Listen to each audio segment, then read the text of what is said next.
Hi, it's Greg Bennett, author of Consultative Closing, and in this video segment I'm going to be demonstrating what it's like to do what I call a sales debriefing with a salesperson. I play the role of the manager, Joe is the salesperson, and I'm going to show how you can do this in a way that is instructive for the salesperson, teaches while you gather information on what happened on the sales call.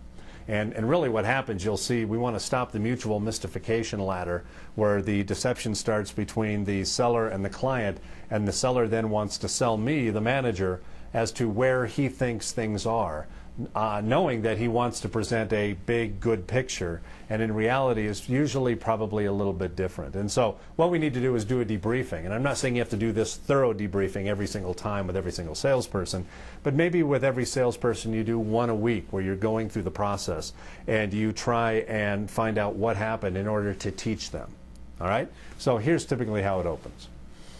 Joe, tell me about Acme Motors. You were out there today. Let's talk about the call a little bit. Tell me about the agenda. What did that agenda sound like when you set the agenda at the beginning of the call?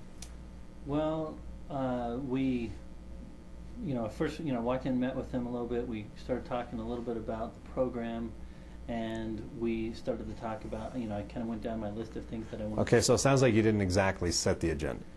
Well, no. All right, what happens is you have to communicate to your salesperson that it does no good to tell me something you didn't do. I'd rather have him say, you know what, I didn't do that. Because what's going to happen is you go through the process, you'll see that they fudge a lot of things. And it's not going to do anybody any good. See, my theory is that salespeople will hold clients accountable to the exact degree that I hold him accountable. So if I let him get away with it, most debriefings sound like this. Hey, Joe, how'd it go out there? Well, really good. Pretty good. You think the guy may do something? I think so. Yeah, you the man. And that's how most calls, that's how a debriefing is. See, now if that's all I ever ask of Joe, that's all he'll ever ask of the client. So he needs to understand that I'm going to ask about agenda, I'm going to ask about money, I'm going to ask about decision-making process, and I'm going to be able to tell when he is being deceptive with me. And I need to teach him that the client is also deceptive. And so this is why we need to do what we do. So I ask about agenda, and I work my way through the sales process. Now let's talk about closing, because that's really what the book's all about, is to understand what happened at the end of the call. So Joe, take me to the end. What exact action steps did you ask him for, and what did he say? Well, I'm not really sure there were some action steps set up. It was more like he was going to review the proposal, and that he was going to get back to me, and that I said that I would, get back in touch with him, and but I think he's going to do it. I think he's going to, What makes you know when you say you think he's going to do it? What do you mean?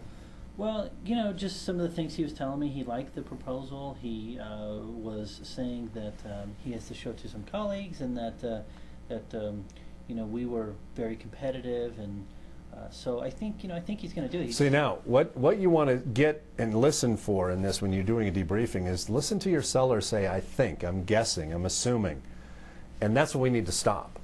Because we have many steps now, we need him to ask about specific action or not action. There's no thinking about taking action or not. If we had an action step for this guy to take, Joe could then say, no, he didn't take it. That would tell us things.